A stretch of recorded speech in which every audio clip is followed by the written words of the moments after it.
लियारी चौकीवाड़ा में फायरिंग से जख्मी होने वाला रेंजर्स अहलकार शहीद हो गया। अहलकार की शनाख्त दिलशाद के नाम से हुई। पुलिस के मुताबिक शहीद अहलकार को सर पर गोली लगी। पुलिस और रेंजर्स की भारी नफरी जाए वक़ुआ पर पहुंच गई। एसएसपी लियारी आरिफ अजीज़ का कहना है कि नामालूम मोटरसाइकिल सवार बेजुबान ने रेंजर्स चौकी पर फायरिंग की। हमलावरों ने चौकी पर फायरिंग की, जिसके नतीजे में अहलकार को सर पर गोली लगी। तारीख का अमीन,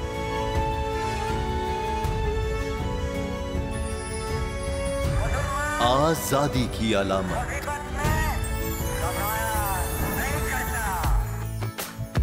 हुस्न का आईनादार,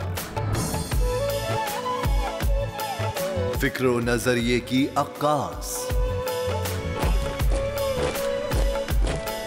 सरफराजी का गवाह, यानी हम सबका निगहबान पाकिस्तान।